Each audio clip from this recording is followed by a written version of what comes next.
Okay, so welcome everyone. This week we again have another question. One from David.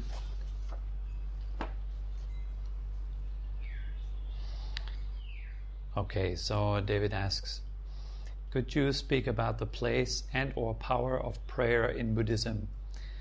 The basic premise of 12-step recovery programs is a belief in a power greater than oneself. I was raised Catholic, but as I got older I was quite turned off by the dogma and the idea of a punishing God.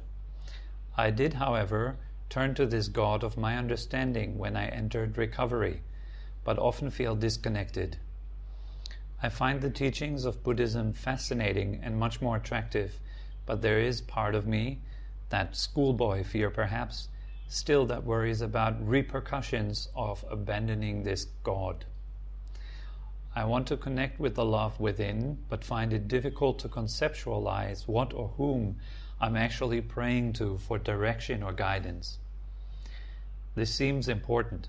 The more I meditate and study about Buddhism, the more I seem to be looking within, rather than to some power outside of myself. Thanks again. Okay, that's a very beautiful question, also very important.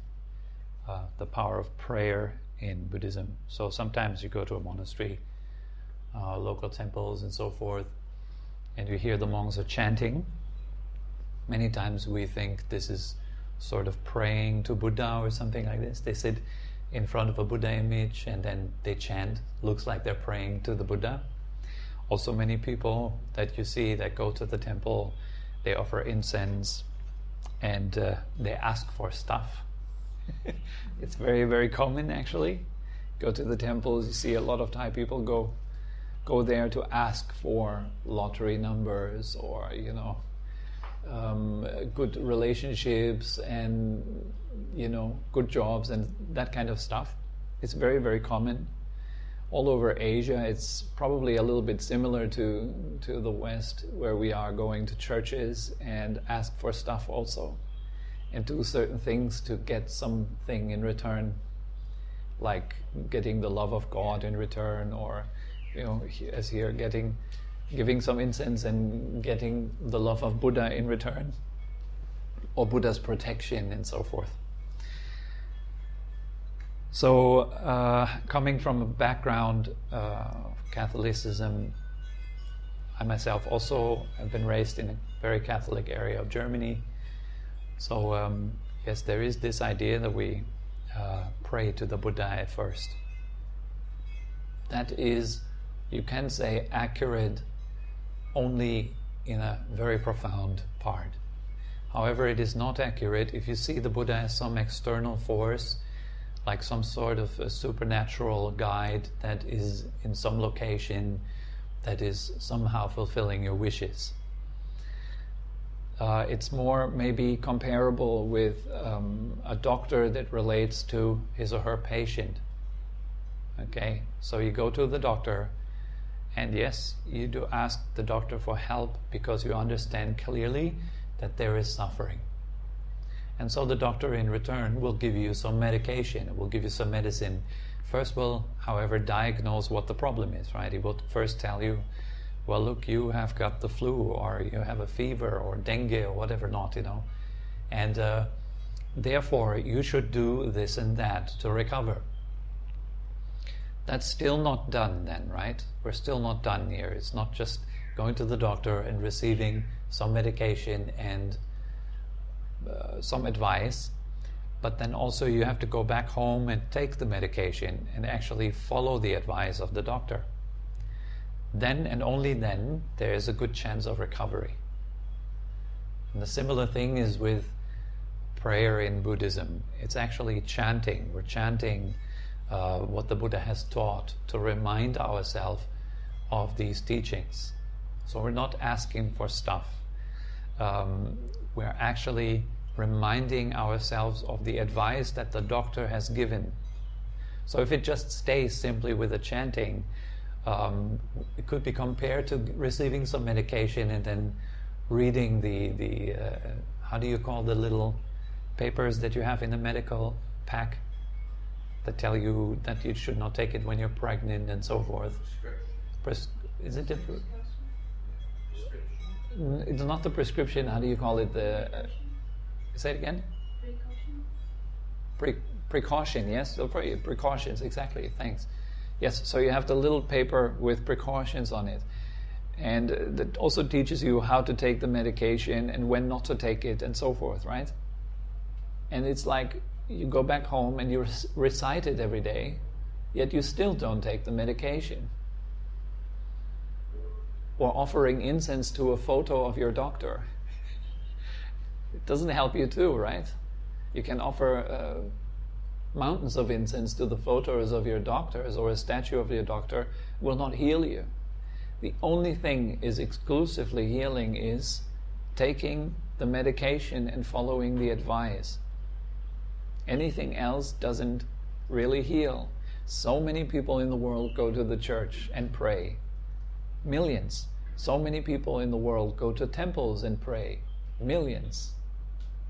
Yet look at the world. Look at their families.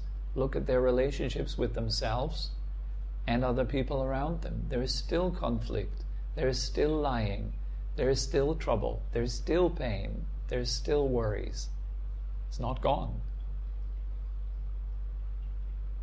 There's still, you still have to lock your doors, even though so many people go to the temples. You still have to lock your doors. All those people who go to the temple also, they still get out and do the same that they always do. Try to manage their life as good as they can. And they hope that there is some sort of force that will somehow help.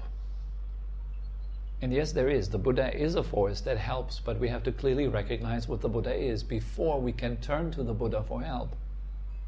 And we need to understand what to turn to when we turn to the Buddha, right?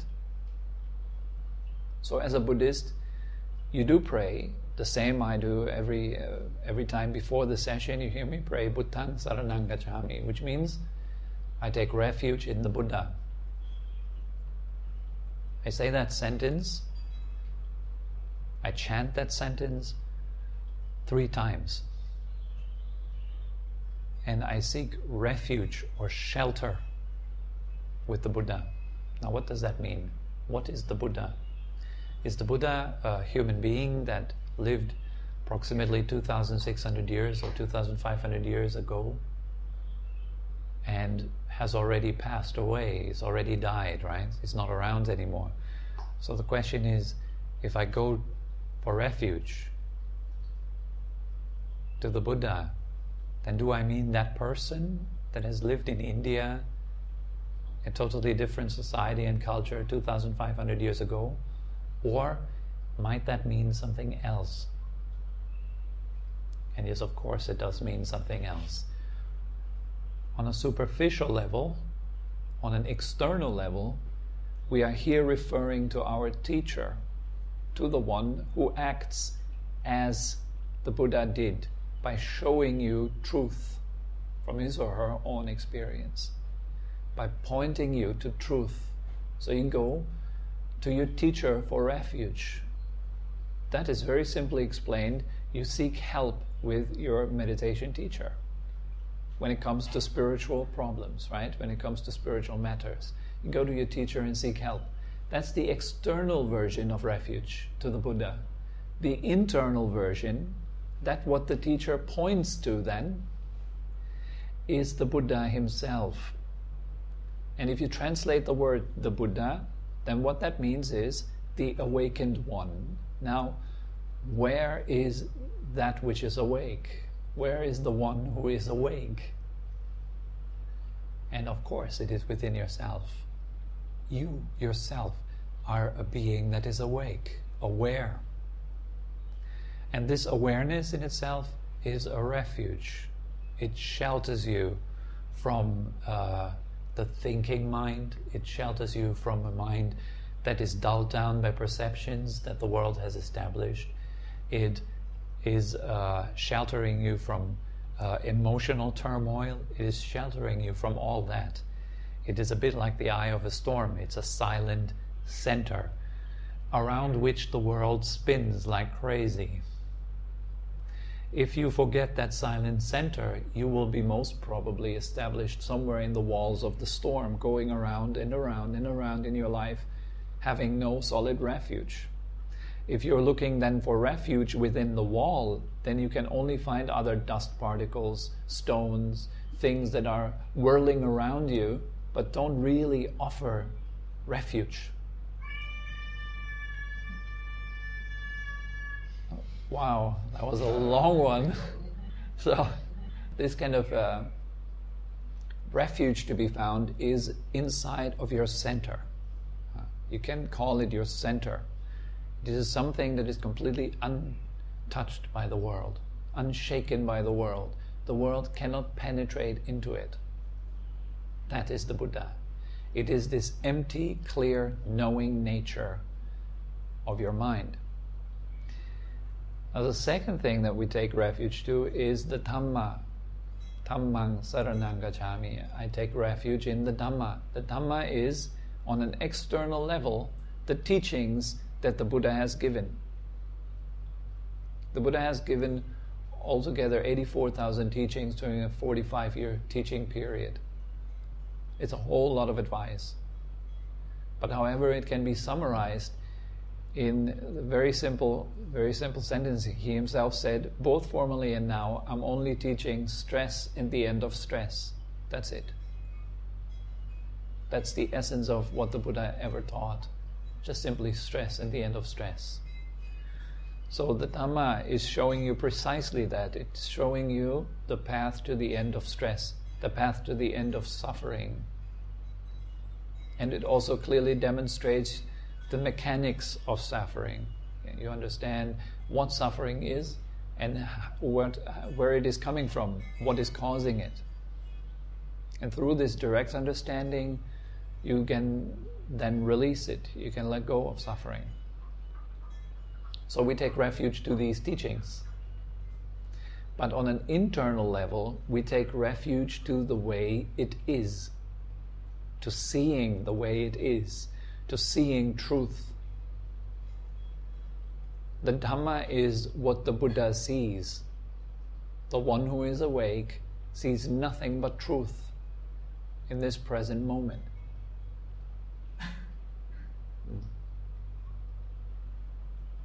And thirdly, we take refuge in the Sangha. Very, very important also. The Sangha is on an external level.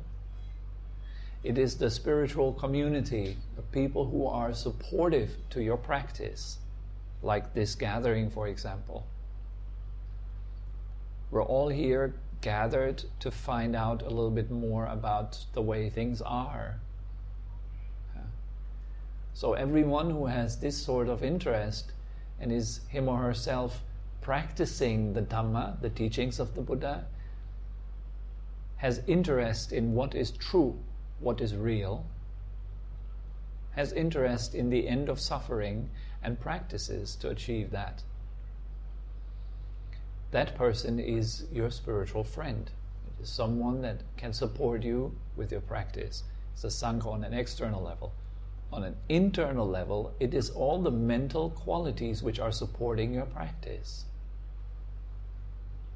And it is you yourself becoming a member of the Sangha, becoming a member of those who have achieved and attained the truth, have attained enlightenment, or it is the mental aspects that are supportive of the path.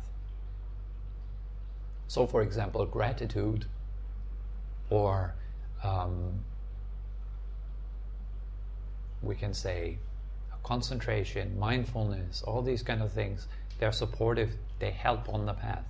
They help you to break through to truth, kindness, compassion, and so forth. All these skillful mental qualities, skillful actions, skillful speech. All right? So we have these three that we go to refuge. We understand that it is our own responsibility to realize that there is stress within our hearts, that there is tension, that there is contraction within our heart, and it is our own responsibility to understand its mechanics, and to let go of the stress. This is something that only you can do. No one can do it for you. No one can pull out the thorn of suffering from your heart. It is impossible. It is something that only you can do. The Buddha has, however, shown with his teachings how to do so, because he did it himself. So we are learning here in these meditation classes how to gradually let go of stress and how to gradually cultivate more and more happiness in that way, more well-being in life. So we have something meaningful, worthwhile to share with one another. Now, as you see already, Buddhism here in that case, it throws you back onto yourself by confronting a human being with its human responsibilities of establishing a good environment, a good practice, and perfect release from suffering, which we all can. Yeah. Depending upon how strongly we really want that. Most of us are very interested in those things that are causing suffering, actually, like endless discussions, arguing with your friends about politics and so forth. All that does is it really fills our mind and our heart with a lot of words, lots of emotions, certainly anything else but peace. But peace is that only one thing that the world so desperately needs. Sure, we can argue about who's better, Trump or Bernie Sanders or whoever, It simply really doesn't matter much. What matters is that every single living being on this planet, and that would be the solution, looks within and finds that there is stress and learns the art of letting go of that stress. Now that would be a contribution to society that doesn't need someone to govern you. Because we are all able, in fact, to govern ourselves. Yet we do not learn the art of governing ourselves properly. And this is spiritually taught. It is something that you can learn in spiritual traditions. You learn the art of governing yourself from action to release, every single aspect. So you don't need to have other people who are just as caught up in stress and suffering as you are to tell you what to do and to tell you what not to do. But you can realize for yourself, once you see, wow, this action leads to stress, this action leads to release, this action leads to happiness. So we can realize that for ourselves, and then we learn to govern ourselves. We learn to let go of what is unskillful. We learn to cultivate what is skillful. We learn then to tame the mind, make it single-pointed and totally relaxed. So there is an influx of great bliss, of happiness. Such an empowered mind then we direct to the ultimate truth and understanding that there is no center anywhere to be found in the universe, which then leads to release. So this is a path that appeals to your own responsibility. Some people are interested in walking that path till the end. Some others are a little interested, and yet others are not interested at all. It boils down to that. Most people turn inward when they somehow have seen that they are stressed or that life is stressful in some way.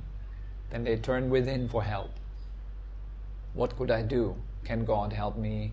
Can I pray? Can I meditate? What is it that can help me?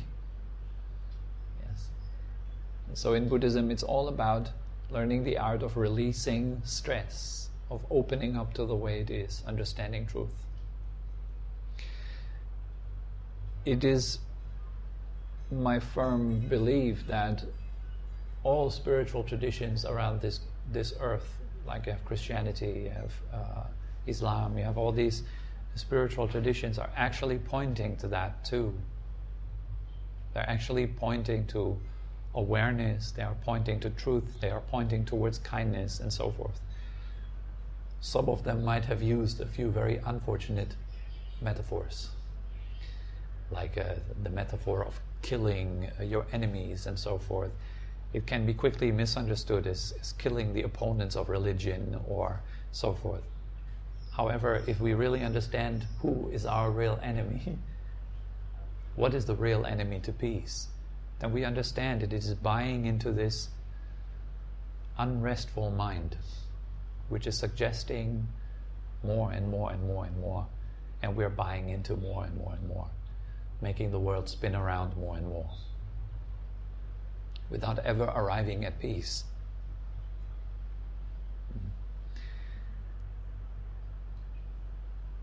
There is also such a thing as faith that is very important in Buddhism. Having faith in what?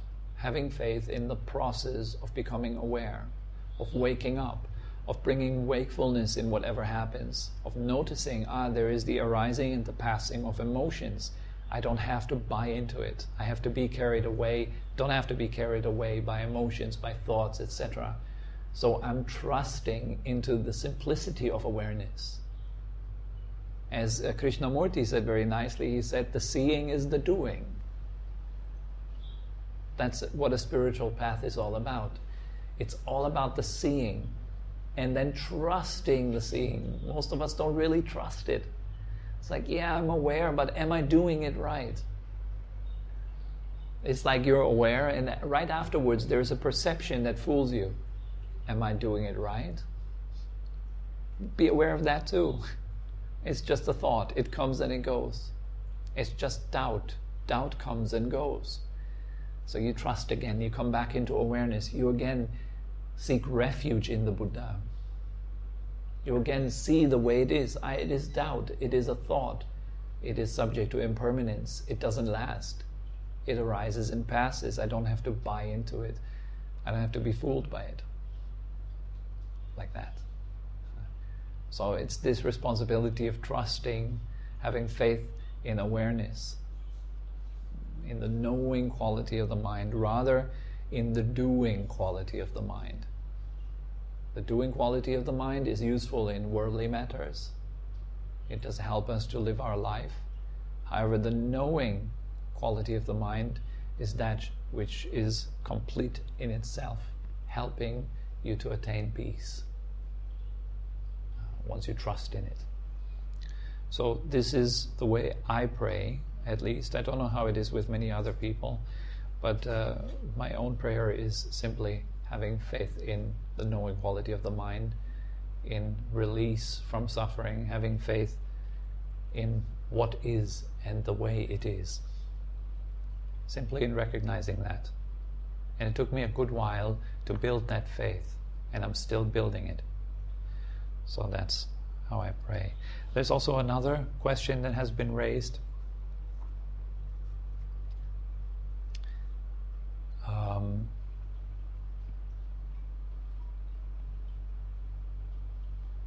Which is also, I would like to address that to you guys, whoever is coming in a more regular way. Like we have a few students who are coming almost every week, or almost all the time here. It would be nice also to receive interest from your own practice and to know that you guys are progressing and how you're progressing, to receive your questions. So we have an online platform for that, so it doesn't really matter whether you are far away or you're close by. You have the possibility to visit those classes, but these classes are living from your interest. And some people, they ask themselves, well, isn't it quite repetitive? Now I've heard about the Four Noble Truths for 50 times already. It's getting boring. Now the way we call that is becoming immune to the medicine. This is kind of the worst thing that can happen on a spiritual path.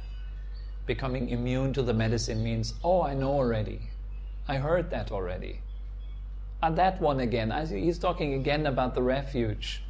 I could just go home. I've heard the talk already. So here we need to be careful. It is not about the talks advancing. It is more that your ears should be advancing. So when your ears are advancing, eventually your ears can touch your heart. If it is coupled with practice, then you will listen to these teachings in a very, very different way. And they naturally become more layered or deeper and more profound for you. Now when my teacher is teaching, and he's teaching about things that are quote-unquote basic, I really rejoice in every word. It is so important, it is so valuable to receive these things. And that there is no idea that I know already, but there is only an opportunity to know it on a deeper level again. And again. And again. Right? You don't take the pill only just once, but you take it every day. And so that taking it every day has an overall healing effect. If we become, however, immune to the medicine, we think we know already, therefore we don't eat the medicine anymore. Oh yeah, I ate that pill yesterday already, why would I eat it today again? It doesn't work. I can't tell you how many times I've heard the most basic things about Buddhism over and over and over again. And yes, I had my moments where I thought, oh gosh, that again, I've heard it. But here we need to be very careful. It is not about changing the teachings all the time. It is about the teachings being able to penetrate through to your heart and changing your attitude, changing the way you perceive the world. It's about that. It's not about information intake. If it is only about information intake, then you can say after a while, well, I've already read that book. I don't want to read it again. Right? Fair enough. I understand. It's getting boring. You know it. It's not about information intake. Do you know these movies that you've watched many times in your life? Were there movies that you've seen over and over again? Yeah, definitely, right? I think most of us have these kind of things. Or books that you read over and over again. And we don't do that for the content. However, the content is changing each time. When you're watching a movie again, you notice things that you never noticed before. But it's about the mood that you're seeking out. You're watching that movie for a particular mood. That movie gives you a certain feeling. And by watching it again, you're kind of accessing it again. So that's the same with the teachings. It should be like that. They put you in a certain mood. A mood for introspection. To look deeper.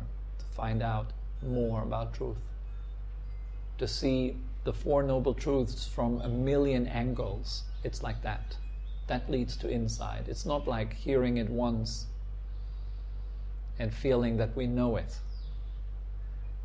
But it gives you many, many layers of perspective. And that's what's helping you with the insight. Therefore, it's very important to hear the same thing over and over again, but with different ears, and paying attention to that. And to ask questions based upon your own investigations and based upon your own practice is also vital to these classes. If the questions are asked and if the questions are coming in, then I know that there is interest from your side. I also know that you're not just here to kind of get a little bit of new information, but you're interested in the practice and you're doing it also. And based upon your questions, I also can see where you are at in your practice. So it is important to keep this whole thing alive and to go into a bit of a more serious field with this whole thing. I think for now there are many, many people who are already joined for many years. So I do feel that we come to a point where it is important to go to the next level and offer classes for those who are interested to go much deeper. But however, that really depends on you and your interest. And if that is coming to a peak point, then this will arise. Also classes to go deeper and to have a little bit of a more structured approach. Okay, so that's what I wanted to share for today. Are there any questions? Sorry. Yeah. What was the question? Well, the question, it was more like a discussion point. The second one was a little bit about becoming immune to the medicine. There was some discussion with Claudia the other day. Not the Four Noble Truths again. Yeah, it is part of illustrating it. It's part of illustrating. It's this danger of becoming immune to the medicine. That's what I wanted to mention, yes. And So that some people might think, oh, I don't come to the class because I've heard it so many times. Then that shows that the motivation for coming to the classes is basically just information intake. It is not really for discovering yourself. So any other questions? How do you learn taking a leap of faith? How do you learn? How do you learn? Because I understood that you've said, it took me a while to create that faith. Yes. Right, and I think some people just naturally have that leap of faith, whatever they do or whatever they're about to do. And some other people don't, the people who tend to worry more, or the doubters. Yes. So, from your point of view, how do you learn to take a leap of faith? It's this trust that we develop upon seeing that the medicine works. You develop trust in the doctor. You develop trust in the medicine. You develop trust in the method. And so that happens kind of automatically by seeing that it works. So this faith grows with every time you see that you can take refuge in awareness. So you notice you're stepping back and the emotion in front of you comes and goes. You see, oh, there is anger instead of I'm angry. Oh, there is anger. The anger comes and the anger goes. Yet I'm still here. I'm not coming and going with it. If you understand that, again and again, your faith or your trust in awareness grows. You have faith in awareness, and that is faith. It is not belief. It is faith. It is based on having tasted it.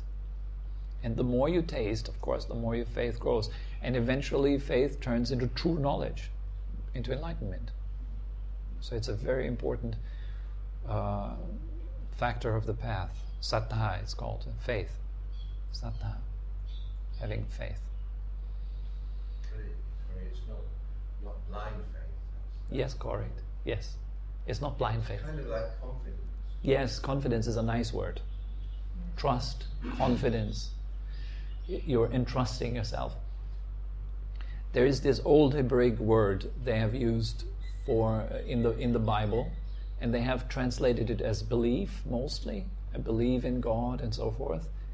And my mom, she has studied theology at the university, and she has studied the old Hebraic language at parts. And she said that there was a remarkable thing. There's actually two ways of translating that old word. And one of these ways of translating it would have been faith or trust. And it sounds a whole lot different saying that I have faith in God or I trust in God, rather than saying I believe in God. A belief always implies that it might be. You're not sure. But faith is a step more. It's kind of a step that allows us to, almost like you let yourself fall into someone else's arms. You don't really know that person is there, but you need some trust to do that. You need some trust to let go and fall. The same with awareness. We need some trust to know that, oh, I'm not that anger, but I can take a step back and see the anger. It's another position. So we're trusting in that position more and more. And with that grows confidence. With that confidence, knowledge. And with that knowledge, seeing, realizing. Yes? The confidence in Dharma, in Buddha teaching, in experience with years and years, and with time. Then in the beginning, you just hear, and then you know, but it doesn't help a lot, and it takes time. Yes. Then to absorb, and even as Tobi told us, that repeat it all the time, or again, the same lesson. But it's very helpful because it's repetition is very good to record in the mind. Yes. That is always forget or wandering all the time. Very true. And one thing I wanted to emphasize also, that is when you're comparing with doctor treatment. I don't compare learning Buddha teaching with doctor treatments for some sickness, because even doctors, they make a lot of mistakes. And when I go to doctor and check him also, I don't believe him 100%, because they make a lot of mistakes. It's true.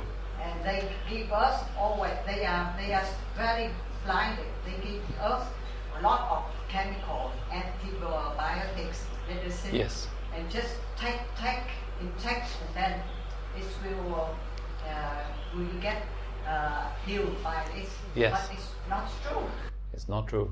So we can say that in the Buddha's own words, he compares that relationship to a teacher and so forth. He compares it with relying onto a skilled physician, a skilled doctor.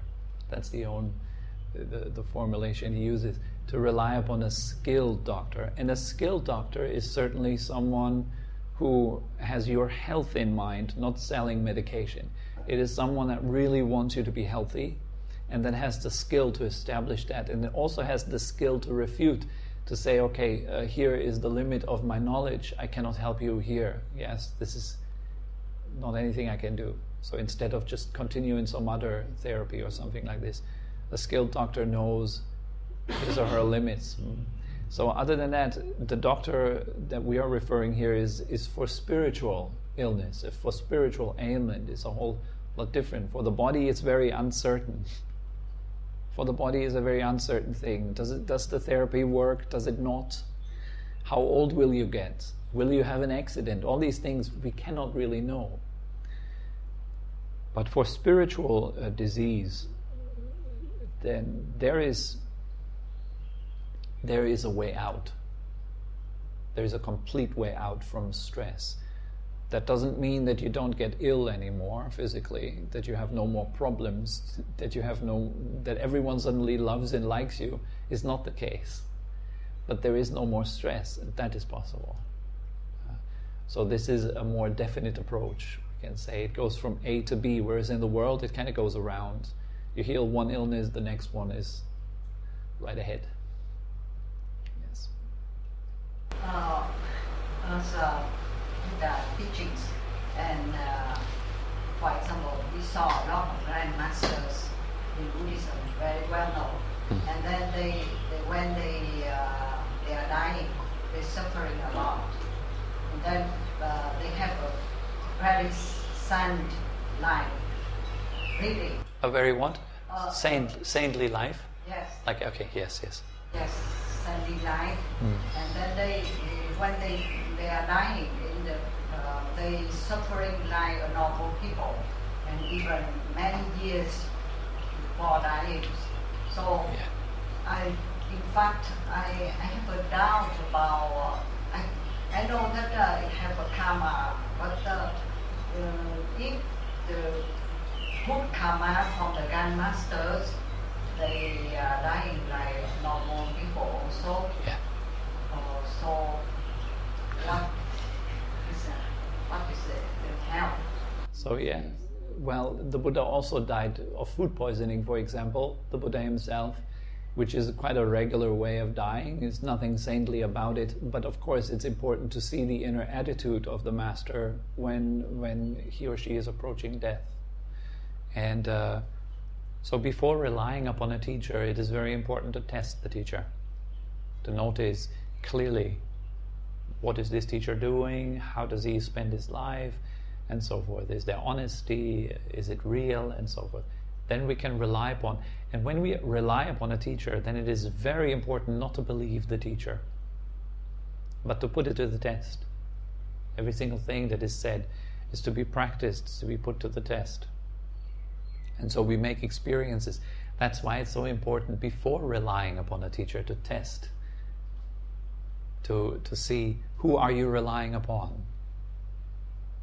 This is a big step to spiritually rely onto someone.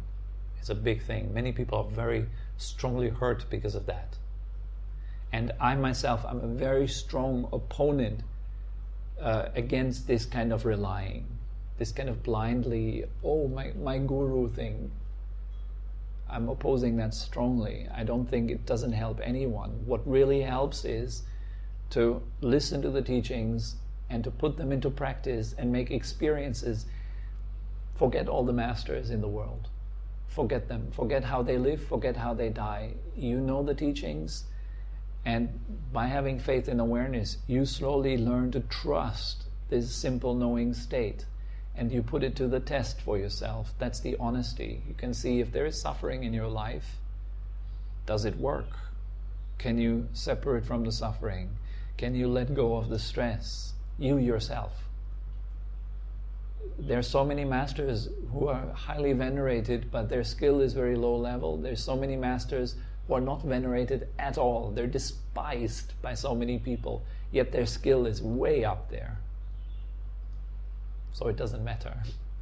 What matters is to clearly realize, does it resonate with you, what you've heard?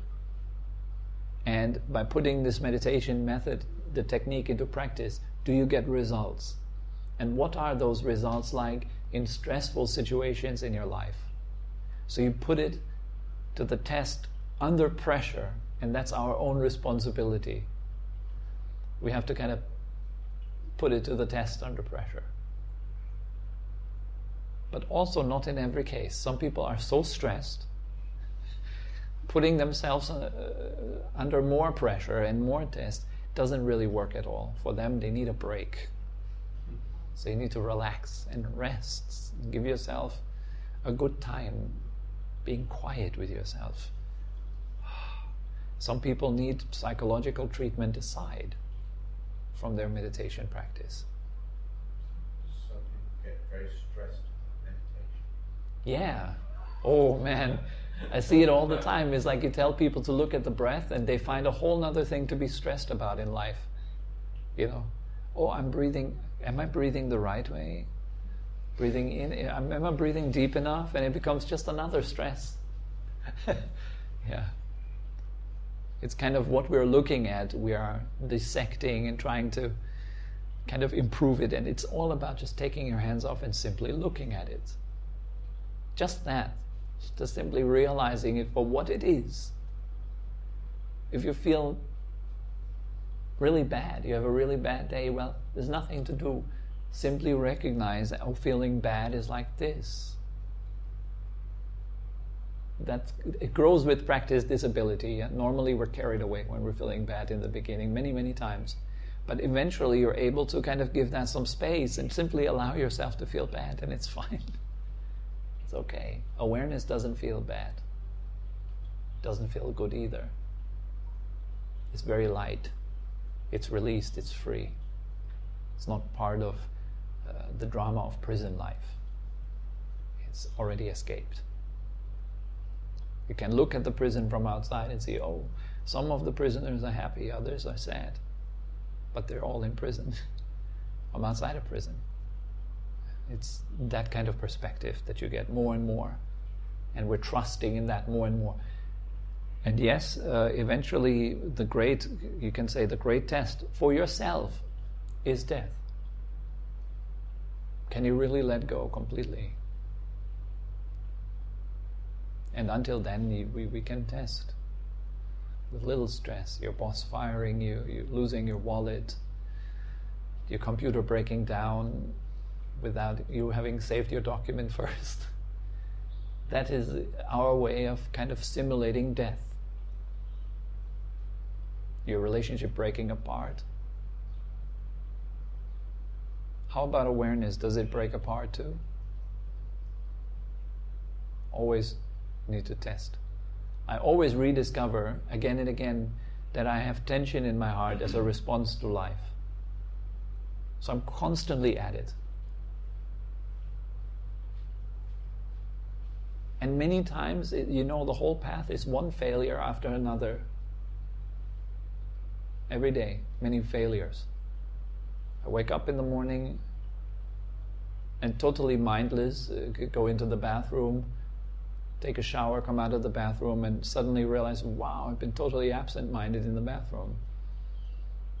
All right. Focus again. Bring my mindfulness back again. Only to realize that in the next minute it's gone. Like this. It's okay, it's fine. Just keep bringing in more and more consciousness, more and more space.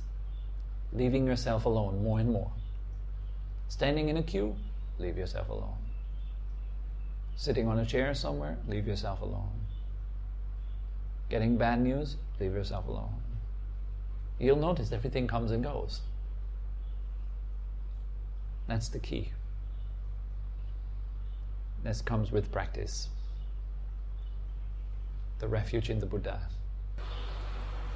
So it seems to me that there's a distinction between knowing these ideas in an intellectual sense, yes, and that our awareness of why we're suffering in the present moment, and then furthering the skill of this awareness. Mm-hmm. So if the skill's progressive, is it not enough to just know these ideas intellectually and continually apply them to our lives, mm-hmm. rather than doing meditation practices specifically? That's a very good question. Very good question. The meditation brings in the depth. You go deep in meditation.